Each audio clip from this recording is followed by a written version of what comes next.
This episode is brought to you by Mate Affiliates.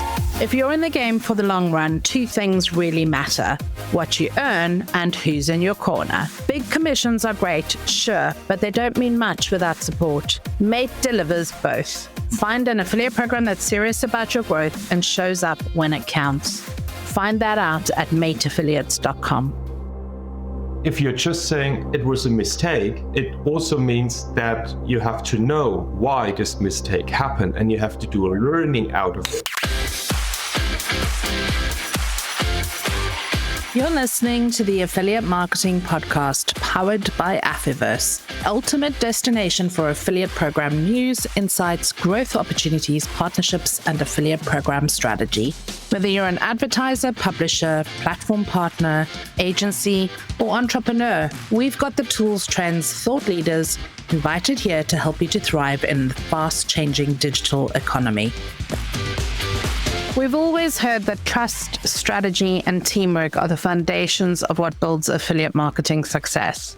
Today, we're diving into what it really takes to build lasting, high-value partnerships. Trust is a feature that has come into most of this season, but today we discuss the context around how to build that day to day. Trust is easy to say and hard to do, and in this episode, we're giving you clear, measurable, tactical ideas on how to establish and build trust-based partnerships, even when you don't have a budget to support it. My guest is a seasoned iGaming entrepreneur, Dimitry, who brings with him over 2 decades of experience launching iGaming brands and being one of the forefather founders of Germany's first online sportsbook. He was there at the very beginning of this industry that you see and work in today. Having navigated years of building successful partnerships and mentoring countless founders, he shares actionable insights on creating relationships that endure. In this episode, we discuss why trust, clear communication, and handling mistakes effectively are more important than chasing trends. We explore how top affiliate programs treat partners as a co-marketing strategist, why empowering your team to handle conflict strengthens long-term loyalty, and how to balance risk and growth in an increasingly complex industry. If you ever wondered how leading affiliate programs to scale and retain value and build partnerships that last works, this conversation is packed with the lessons that you don't want to miss. Welcome to this week's Affiliate Marketing Podcast with me, your host, Leanne Johnston. And I am thrilled to invite somebody who is almost like iGaming royalty, and we'll share his story in just a minute. But Dimitry from Zelda Consulting. Some of you may already know him. Some of you may have never met him. But today we're going to get down and dirty and we're going to talk about what the iGaming industry was like a couple of decades ago. I'm not going to make him sound too old. Demi, it's an absolute pleasure to have you on this podcast with me today as we talk about building successful partnerships. So welcome to the show. Let's get down and dirty and let's get started with telling people how you came into the iGaming industry all those decades ago. Oh, thank you. Thank you so much for the intro, Leanne. Yeah, when should I start with? So I started in the very beginning, 2001, while I was studying economics.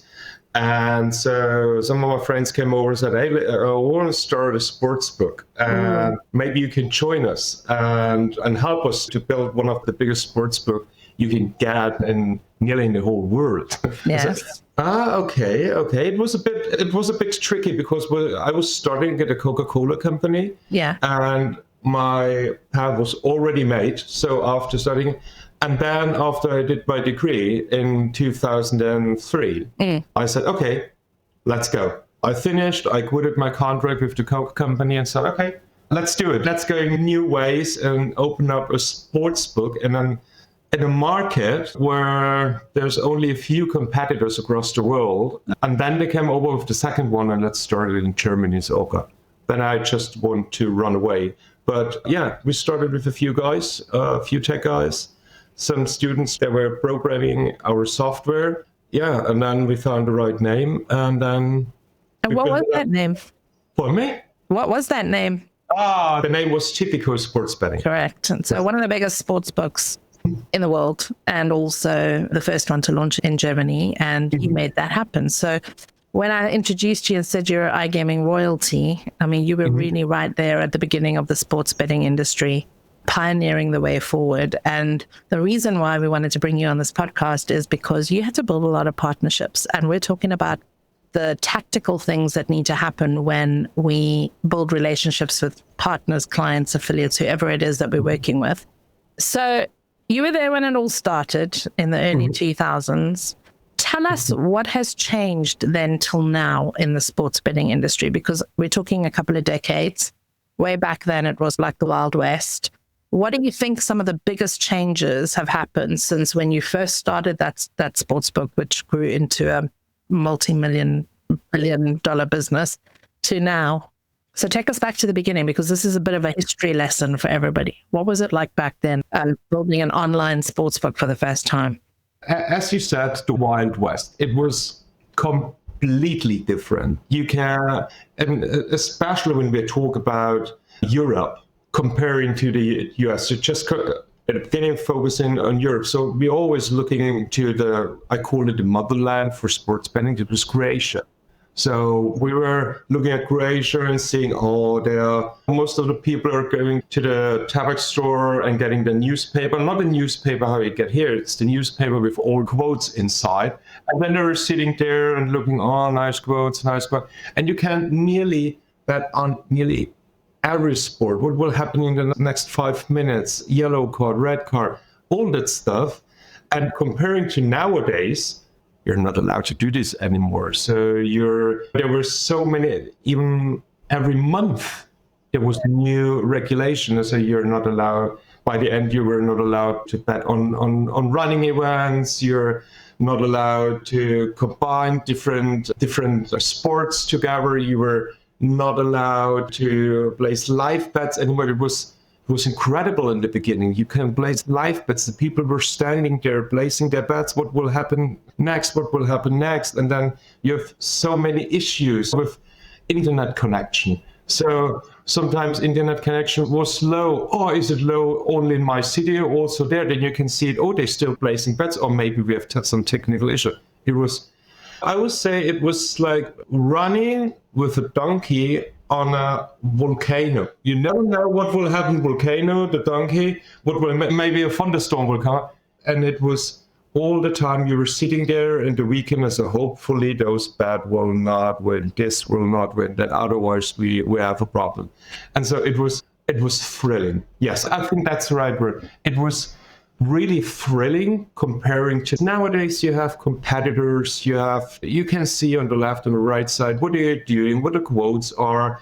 And even the very beginning, you never know, you were allowed to offer games or events from the third league, from the fourth league, table tennis, for example. There was a lot of opportunity, a lot of choice in the area because there was less regulation. Exactly. Which made it thrilling to work in, but it also made it really difficult because there was no one size fits all and everybody was operating off the same sheet. So from a marketing perspective and from a partnerships perspective, what did that actually teach you in terms of securing good relationships when there was so much choice that everybody could own? And there still is choice today as well, but everybody has the same rules and regulations to operate within. Yeah. So what were some of the cool things that you learned early on in your career that helped you to build solid partnerships with your suppliers and your partners that were promoting the brand? With the partners, it was the real big thing is to create a trust. That was in the very beginning, it was the most important thing, trust. And you can build up trust when you you can't make a bet totally secure, but you can implement technical stuff to make it more secure to your partner, implementing early warning mechanism. What's going on on this side, what's going on that side. Especially we were starting with land-based sports betting and then also online. So this is the main thing. Building up a partnership means trust. I always said, walk the talk. Get them also the feeling that you want to help them to build something together up. We were never ever in this situation with TV that we said, we are the big ones and you're only the franchises. No, we want to work together and walk this way together. And I think when you talk to most of our clients, which are still, or most of those clients when I work for Tipico, I'm not, they're still in, and I think they will also say that this company, this brand, those people there, they're trustful. And we want, and it was true that we are working together to make this together happen and growing together. And this is the most important thing on the side, on the partnership. On the side, what we have to learn is to build up trust, is build up the best, especially in the land-based thing, building up stuff which is reliable. And this came to me for the most biggest partnership I had.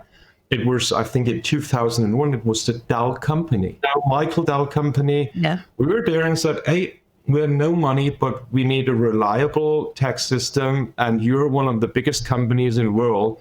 Maybe we can get your products, but we have no money. So maybe you can give us a time to pay for at least 3 months. And just thinking about, you're on unregulated market, you're a small company, you have no money, need tech from a big company. And then they were asking, yes, in which niche you're working? But we're spending in tech. And then they look, and then you're thinking compliance, and everyone at the Dell company said, oh, you can't do that. And then there was one guy who said, yes, you will get our stuff, paying a few months later. And this was for me, and we're, as I know, when I left the company, we're still working with them and doing real great stuff with them. Wow. And this was for me, the first biggest company. And then the other one, like maybe Epson Technologies, it was the second big one, still working with them. They said, hey, by the end. So they started with ticket printers, 5-6 ticket print. But after the years, we become the biggest partner of Epson in Germany, bigger than Burger King and McDonald's. Wow. And this only is based most on trust, because they rely on us. We give them feedback about the products, what's going on, maybe what we can do better. And this is a continuous talking with those people and sitting together how we can improve the products, what we are offering, especially for your industry. And this was a big thing. And then another one, there's a big company, Data, when they produced for us an optical mark reader, especially for sports betting, when you can put in the betting slip in half a second. We're produced in Germany. I think they're still using it. That's also the stuff, building in trust. For sure, problems will happen, and especially in the beginning it will happen, but everything could solve by trust. I love that, because a lot of people talk about trust as being the one and only thing that goes between building a good partnership. But trust means different things to different people. And if you're listening to the podcast this season, you'll see that trust comes up often. But what Dimi has actually said here about trust, which is totally different to what all of our other speakers have said, is one is, don't be afraid to ask for more than what you think is relevant to receive, because if you don't ask, you don't get. So if he hadn't asked several people at Dell, he would never have got the 3-month head start to actually give them a try. And today they are now the biggest client that Dell and Epson have. So everything starts from somewhere, and you have to be brave enough to ask. That starts to build the trust.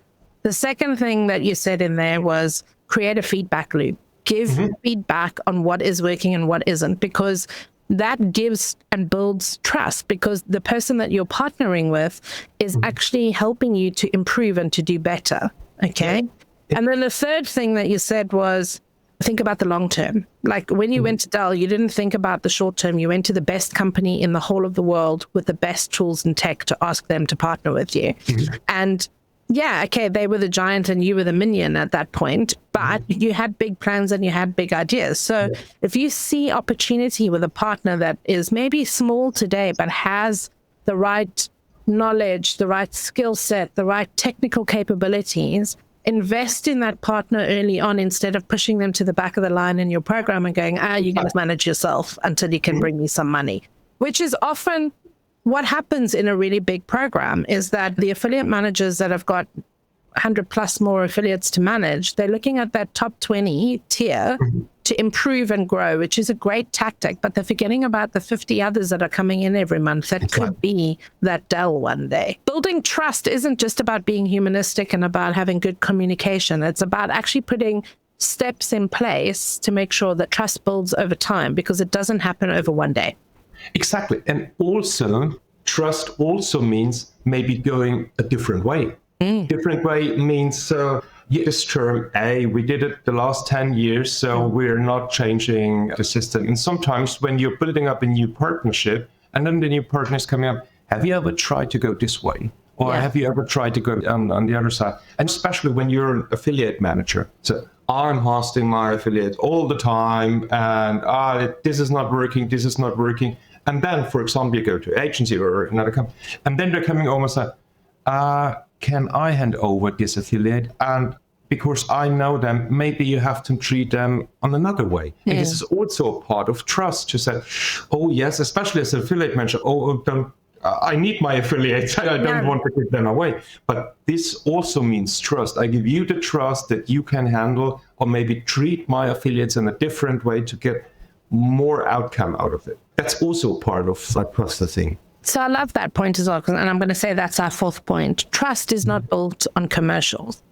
Trust is not built on commercials. It's built on relationships. And if you really want your business to grow, and I sit in this situation, this scenario that you've just described, we sit in very often. We'll have a client that will come to us and say, hey, we want you to run their affiliate program or run our affiliate program, but we don't want you to touch these affiliates. And often what happens is we've spent hours of time, millions invested in going to events that the client doesn't ever really get to go to. They maybe go to 2 events a year. We go to 33 events a year to go and build those relationships and bring those publishers in and have those conversations and understand the value. And that is what a client is leveraging when they work with us as an agency, is that we have those relationships. And often what we find is exactly what you've just said. Is that we'll go into a program and they will say, don't touch these 5 affiliates because our deal is perfect with them. But when we actually look under the bonnet, we know that we can get a better deal than what the client has already negotiated, because we also negotiate en masse. So we have buying power with all of the clients that we manage that we can then leverage with some of the partners that we have really good relationships with. And that brings the client actually better results. But I guess in our industry, because it's so competitive, people think that they own affiliates. They don't. They rent them. And understanding that at the start of your journey, and understanding that partners are going to be fickle and they are going to go where the money makes sense for them because they are entrepreneurs themselves, is not a direct indication of how good or bad you are at building a relationship. So I think that's really, that's 4 really clear steps that you've outlined in the first 15 minutes of how to actually go and build that trust. As you were building Tipico into the behemoth that it is today, and before you left and came to run Zelda, now you have an even better insight into the industry because you manage multiple different clients. You work across multiple different brands as a consultant. What do you see are the biggest problems that happen when relationships fail in business? Let's start on this side. You said when they failed, then you have to think about why did they fail? Then you have to go into it and say, why we're not working together anymore. Failed means that there is something misunderstandable in the communication in between. So that's what I said. And then I'm coming back to the meaning of trust. They failed, and then you have to look at it. Why does it fail? Or maybe the partner is doing something else, which we're not talking before about it. Maybe he did something different because we didn't talk about it. That's a big thing. And then we're in communication. And that's why I'm saying you have to communicate with your partners just I will not say to micromanage them or say, every day, but always talk with them and make sure that we are both on the right line. And when we are going different ways, then asking why we are going this. I always try to understand. And it's always the same. It's not only the partnership on the external way, it's also the partnership internal. You have your employees, and it's also like a partnership. And when the employees are doing, maybe an affiliate manager is coming up to his head of, to his boss and say, I'm trying to do this, and I'm trying to do that. And then maybe the head of will say, I'm not understanding it, don't do that. And then trust is coming up. And I say, why we are not trying this? I think we can solve so many problems with this and that. And then, so we have to think about in the very beginning, before a partnership failed, like, did we communicate in between? That's a real big thing. And just show up the plan why you want to do maybe something different. For sure, it could happen that by the end it failed because there was a plan which wasn't realistic, we didn't communicate, or sometimes I'm working in Europe, for example, with an affiliate agency, and now I'm going to South Africa or to Latin, but there are not the pros there. And then if the partner is not telling you honestly, hey, we are not the pros in that, then maybe a partnership also could fail. So there's 3 things in there again. So we're up to like step number 6 now, how to build a successful partnership. One is quantifying what is fail, because fail doesn't necessarily mean an end. It could actually mean a new beginning through quantifying why, and also splitting that both internally and externally. So internally, was there a failure, systems, process, resource, lack of training, whatever it is? And externally, was there a failure, something that maybe the partner did that your team wasn't expecting, hadn't experienced before, or whatever the case may be. So there needs to be that quantitative analysis that happens of why did this fail? Exactly. Instead of just going, oh no, it's failed, how do I react? Which is our natural progression as a human, is something's broken, I need to fix it. Failure doesn't necessarily mean broken. It could just mean that something was wrong in the process and you need to try it again. And affiliate managers, sometimes inexperienced ones, they don't knuckle down and try it again one more time after assessing what went wrong the first time. They'll just go, okay, that doesn't work, and they move on and try to find new traffic sources. And that could also stop the relationship from building and the trust from happening, because you've let that failure define how you move forward. So having a quantitative analysis of why the failure has happened, and understanding that it's not the end, it's just an opening to a new beginning, is a mindset shift, really. Exactly. Back in 2001, you call it failure, I will say mistakes, I think millions. Yeah. Really millions. Every day, every second day, every third day, everyone did that. But the thing is, if you're just saying it was a mistake, it also means that you have to know why this mistake happened, and you have to do a learning out of it. And then, as you said, it mustn't say that's an end of a partnership. Maybe it was my mistake, or maybe it wasn't a thing, I never thought about it. But then going on the aftermath and look into it and learn out of this, that's exactly what you have to do. Well, then the intelligence is coming out. Yeah. I love that, because it's almost like you need to think of your mistakes as death by 1,000 cuts. Every mistake that you make is another cut that helps you to figure out how not to die the next time. Exactly. That's also for me, because, after now 25 years in the industry, I made millions of mistakes, and that's what I'm doing also with my consultancy. So there are thousands and hundreds of thousands of companies out there, and for sure there's okay, I'm looking at the landscape, there are millions of mistakes I can do. Maybe I ask someone and can reduce it to a few thousand mistakes we can do. But that's exactly what I'm doing. And that's exactly what you're, I think, doing as well with affiliate. You're helping the managers, the affiliate managers, the marketing themselves to learn out of it, to reduce the landscape of mistakes, I will say. And that's important. And then building up the trust. Yeah. 100%. The other thing is really changing their mindset, because when a mistake happens, we feel guilt. We feel guilt that it was my fault, I've done it, or somebody else has done it, but now I have to clean it up. So there's a lot of emotions that happen when mistakes happen, and they can kill a partnership if you don't handle that conflict properly. Yeah. In your experience, as you were growing these huge sports betting brands, what have you got, like a story or a parable or something where a big mistake happened that you would be happy to share on this podcast that you then learned from? Was there ever any one? There's probably thousands of stories, as you said, but millions. I just have to think about which story I can tell. There was, for example, maybe nowadays it could happen, but not that often anymore. Yeah. There was, every sportsbook had that when you have live traders and they're putting in the quotes all the time. Yeah. And there was sometimes you have a mistake by putting the comma on the wrong side of the number. Yeah. And then you're offering some quotes sometimes, you thinking, oh, shit, that was a mistake. And then you can see it, how the bets are coming in. Bing, bing. And then we saw, oh, now millions, wow. And then alert systems are coming over. And say, what happened? Why are you offering such a quote, for example? Yeah. Oh, sorry, it was a mistake. But this was very in the beginning, before we established all that risk system. But this was a big thing.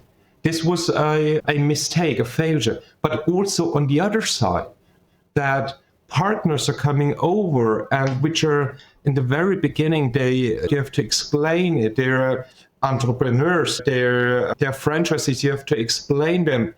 You have to pay taxes, you have to pay this, you have to pay that. You have to explain them how this partnership model works and what they have to do. And there was also a thing that people are coming over and say, hey, I have to pay around about 500,000 taxes. So normally you have to pay. And then to explain it to them, no, it wasn't a problem. It was not our problem. You have to do this. This is how to work here. You have to pay taxes. And this is, if you're not talking with them, then you're going out and say, hey, that's a shitty company.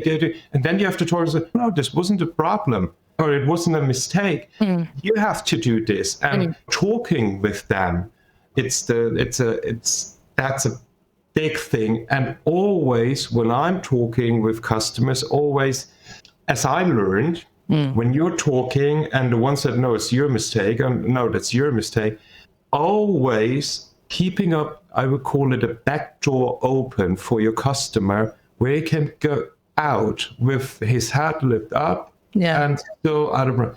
Never ever end a discussion on, hey, I know you are wrong. Never say this, you are wrong. Just talk to them and talk together and explain. That's what I learned after all of my millions mistakes. Never ever said, you are wrong. Yeah. Because if he know that he is wrong, he wouldn't complain. So it would be the wrong sentence you would say to him. Just go in and say, okay, show me your problem. Tell me what's exactly the problem. And then going through and then, maybe it's like this, and show it to each other. It's also when I build up a big, we have thousands of self-service terminals. Yeah. And but they're on a real high quality and everything. For sure, we made problems. You're building up 2,000 of those things and you put in the wrong touchscreen. Yeah. Then we're coming with, we spent now 150K of touchscreen monitors, of this, of that. Yeah, but it's also a problem. But you can talk with the people because you built up trust before. Then they said, okay, we will find a solution, and then comes together. Yeah.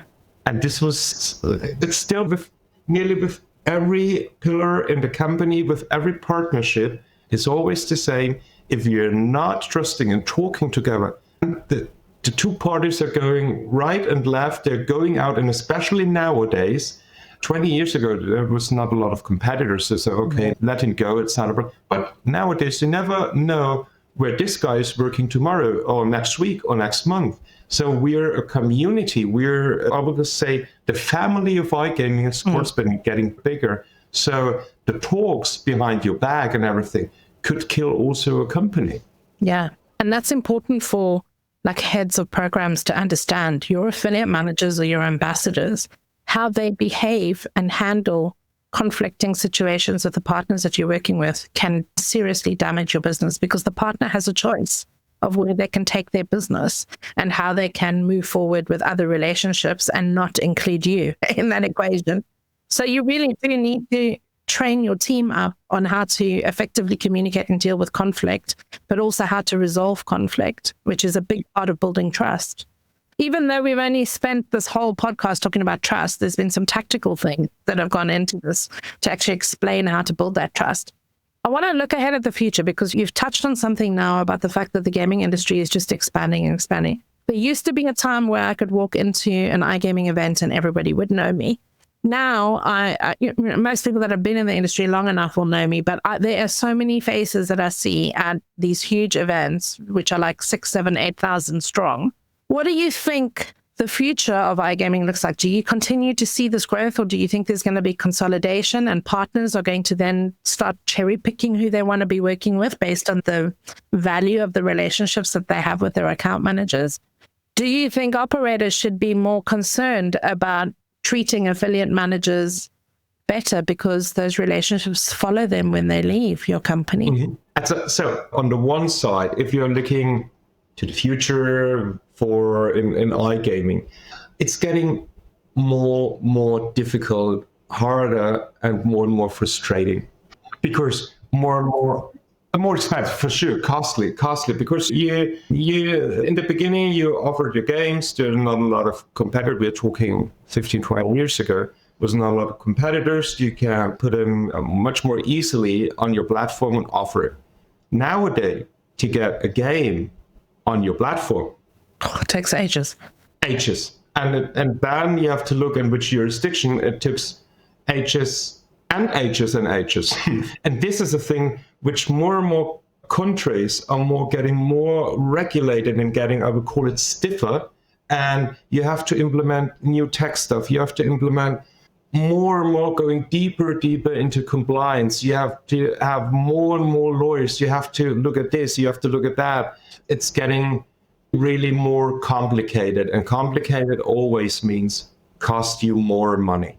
And this is on one side. On the other side, for sure, it's always good. I will always try to draw a picture. In the beginning, there was, as you said, a wild west. You were sitting on a horse and you have your gun on the side and eating your chewing gum and said, okay, that's cool. Let's go on and make money. Nowadays, some of the operators are still sitting on the horse with a chewing gum in the gun. And then I say, what's that? And I say, oh, that's some highways. So that's a regulated market. And then, okay, let's try to get with my horse not on a highway, because my horse is not made for the highway. My horse is still made for the Wild West. But there are others who are coming and say, oh, I have a small car. I'm perfectly on the highway. So the markets get more and more shared. And this is for the future. It's really a thing that the guy on the horse says, I don't need too much money. I'm going this way. And the other one is, I'm going unregulated with my car. I need petrol, I need oil and all that stuff. It's getting more cost intensive. And maybe I'm not that attractive anymore. But I try to be on that side. I will not say one is good, one is bad. Don't get me wrong. But there's differences. And so by the end, if you're looking forward, there are more and more operators coming up.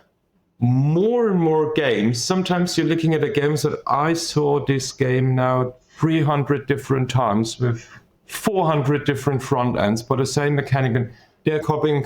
You have to produce as a game producer 2, 3, 4 games a month for different markets. So your whole company is getting bigger and bigger, and so the risk of the company is getting big because you have to pay your employees. So you need more money, more risk, and the future. You never know what will happen in 10 years when you're looking. For sure, it's getting nicer. Look in the US, or more and more states coming up. You're in Canada, it's good. But then you're looking in South America. Ooh. The moral of the story is it's getting more complex.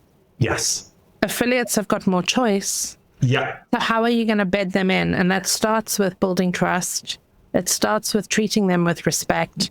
It starts with actually putting processes and procedures in place and training for your team to ensure that they can handle conflict when it happens in a positive way.